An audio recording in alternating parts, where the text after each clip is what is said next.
फौजियों के जख्मी होने का जिम्मेदार कौन है?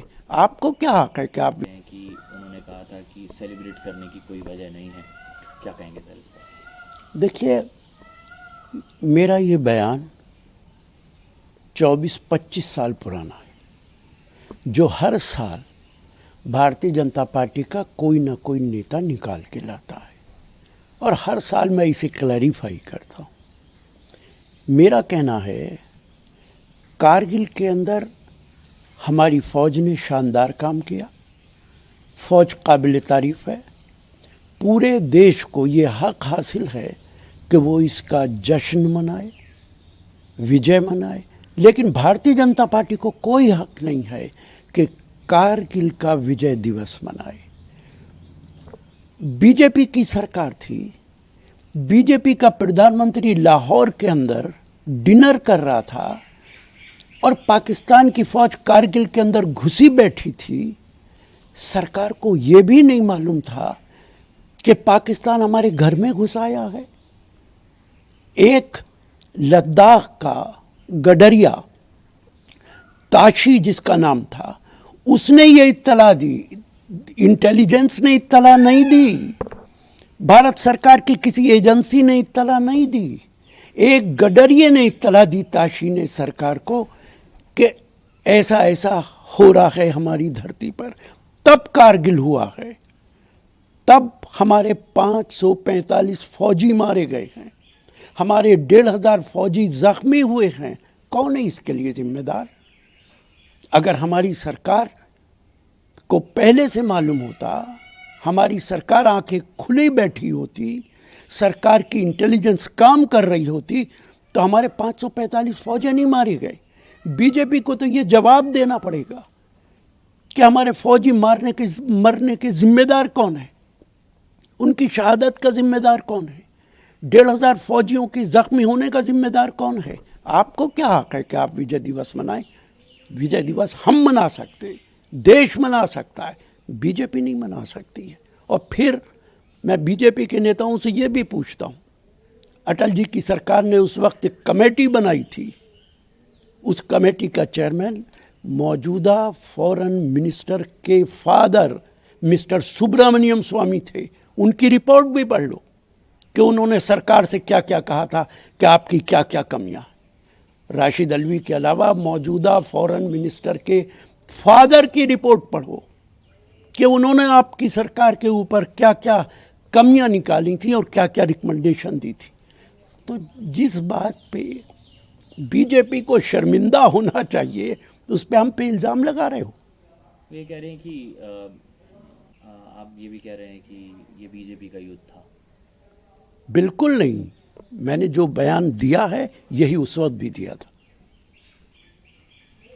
सर, सवाल ये है कि राहुल गांधी कह रहे हैं कि जो ओबीसी की प्रॉब्लम्स हैं वो हमेशा छुपा के रखी और कई सारे एलिगेशन सरकार को भी लगा रहे हैं। देखिए, मौजूदा बीजेपी की सरकार दलित, ओबीसी, मुसलमानों के हमेशा खिलाफ रही है और ओबीसी की जितनी समस्याएं उनका ये समाधान नहीं करती है, ओबीसी को हमेशा पीछे रखती है।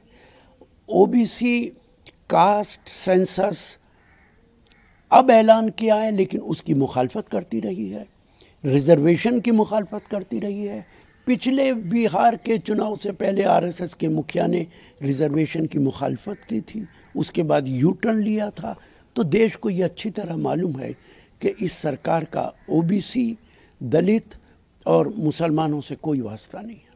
खड़गे साहब, बीजेपी आर लाइक पॉइजन, जहर है, अगर टेस्ट करेंगे तो यू विल बी फिनिश्ड। देखिए, बिल्कुल देश के लिए मौजूदा सरकार हानिकारक है, इसमें कहीं कोई दो राय नहीं है। पूरे देश की डेमोक्रेसी को तबाह करने का डिस्क्रेडिट अगर किसी को जाता है तो वो बीजेपी को जाता है। सारी एजेंसीज पे उन्होंने कब्जा कर रखा है, सारी एजेंसीज पे दबाव है, इलेक्शन कमीशन उनके हाथ का खिलौना बना हुआ है। बिहार के अंदर जिस तरीके से एसआईआर काम कर रहा है वो डेमोक्रेसी के ताबूत में आखिरी कील है और मुझे लगता है कि एसआईआर अगर पूरे देश के अंदर इसी तरह हुआ तो देश के लोगों को एक बार फिर आज़ादी की लड़ाई लड़नी पड़ेगी।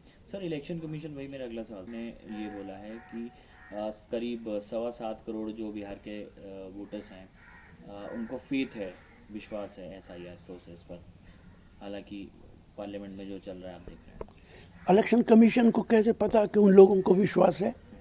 कोई इंफ्रास्ट्रक्चर है? कोई सर्वे कराया है?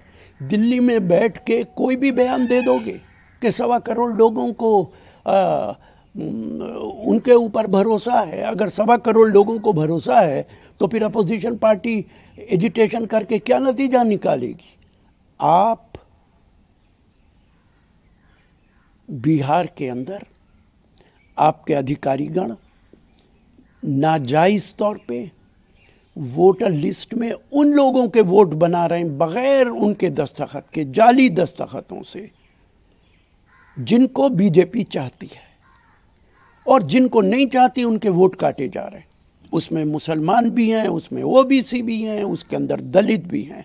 एसआईआर अगर इलेक्शन कमीशन बिहार में कराता है तो मैं तमाम अपोजिशन पार्टी से अपील करूंगा कि इलेक्शन का बाइकाट करें, चूंकि ये तरीका बीजेपी ने नया निकाला है कि वो पूरे देश के अंदर किस तरह फ्रॉड करके चुनाव जीत सकती है।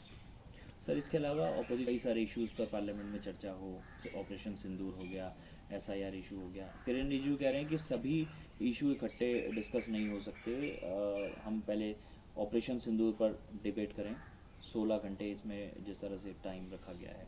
28 देखिए, पार्लियामेंट के अंदर कैसे बहस हो कैसे ना हो, देश के लोगों को इस बात का अंदाज़ा हो गया है कि अगर मौजूदा सरकार वाइस प्रेसिडेंट ऑफ इंडिया को जलील करके निकाल सकती है तो पार्लियामेंट की क्या औकात है, अपोजिशन के शोर मचाने से क्या फ़र्क पड़ने वाला है। जो बिल मौजूदा सरकार चाहती है वो तो वॉइस वोटिंग से पास करा लेगी, चाहे अपोजिशन शोर मचाता रहे, अपोजिशन वेल में आ जाए, वॉइस वोटिंग से सारे कानून पास होते चले जाएंगे। अगर ये सरकार देश के वाइस प्रेसिडेंट की इज्जत नहीं करती है तो अपोजिशन की क्या इज्जत करेगी? जिस वाइस प्रेसिडेंट को खुद उन्होंने चुना है उस वाइस प्रेसिडेंट के खिलाफ है ये मौजूदा सरकार, तो किरण रिजिजू जी के इन बयानात का कोई मतलब ही नहीं रह जाता। जलील करके कैसे निकाला सर, आप कह रहे हैं? जो वाइस प्रेसिडेंट सुबह से शाम तक बैठे हुए हैं, अब तो सारी दुनिया को मालूम है कि बीजेपी की सरकार के दबाव में उनको इस्तीफा देना पड़ा है। अगर उनकी हेल्थ खराब थी तो वाइस प्रेसिडेंट की हैसियत से भी वो इलाज करा सकते थे और शायद तब ज़्यादा बेहतर इलाज होता। अगर वो बीमार थे, क्या वो एडमिट हुए हॉस्पिटल के अंदर, किसी अस्पताल के अंदर गए? क्यों नहीं गए अगर वो बीमार थे? आज सबको पता है बीजेपी के दबाव में उनसे इस्तीफा लिया गया, बीजेपी की सरकार के दबाव में। सर इसके अलावा जिस तरह से गए थे, काफ़ी तारीफ की है मालदीव्स के रिप्रेजेंटेटिव्स ने भारत की कि पुराना ट्रस्टेड फ्रेंड रहा है। हमारे प्रधानमंत्री को घूमने के अलावा कोई दूसरा काम नहीं है। मेरे ख्याल से वो 80-85 कंट्रीज़ अभी तक घूम चुके हैं और एक एक कंट्री 3-3, 4-4 बार, 10-10 बार तक गए हैं। माले के अंदर अवाम हमारे खिलाफ है। जो वहाँ के प्रेसिडेंट हैं उनका सगा साला ट्वीट करके कहता है, प्रधानमंत्री के खिलाफ बोलता है कि ये मुसलमानों के खिलाफ है, इन्हें बुलाना नहीं चाहिए था। बाद में उस ट्वीट को डिलीट किया जाता है। इससे हमें अंदाज़ा है कि माले हमारे बारे में क्या सोचता है। सर इसके अलावा 160,000 वोटर्स को मैनिपुलेट किया गया कर्नाटका में। डीके शिव कुमार, राहुल गांधी सब इस तरह। कर्नाटका में नहीं, ये काम पूरे देश में होगा। इसीलिए मैं कहता हूँ कि बिहार के अंदर इलेक्शन का बाइकाट करना चाहिए। देश को पता चलना चाहिए कि बीजेपी और इलेक्शन कमीशन किस तरह देश के अंदर इलेक्शन करा रहा है। और जो काम कर्नाटका में हुआ, जो काम महाराष्ट्र, हरियाणा में हुआ और जो काम अब बिहार में हो रहा है, बिहार में तो एसआईआर के जरिए बिल्कुल हदें पार कर दी हैं। अब ये काम पूरे देश के अंदर होगा, हर इलेक्शन में होगा। और जो वोट बीजेपी की सरकार को लगता है कि ये बीजेपी के खिलाफ जा सकता है, उनको काट दिया जाएगा। उनको बता देंगे कि ये बांग्लादेश से आए, नेपाल से आए। मैं बड़े अदब से पूछता हूँ चीफ इलेक्शन कमिश्नर साहब, आपके पास कोई इंफ्रास्ट्रक्चर है? आपके पास कोई अपनी ब्यूरोक्रेसी है जो आपको ये बता रही है कि ये नेपाली और बांग्लादेशी हैं? आपको तो वही डिस्ट्रिक्ट मजिस्ट्रेट बता रहा है, वही ब्यूरोक्रेसी बता रही है जो सरकार के अंदर काम करती है। तो आप सरकार के दबाव में क्यों काम करते? ईमानदारी के साथ आप इलेक्शन कराइए, वरना इतिहास और देश की जनता आपको माफ नहीं करेगी।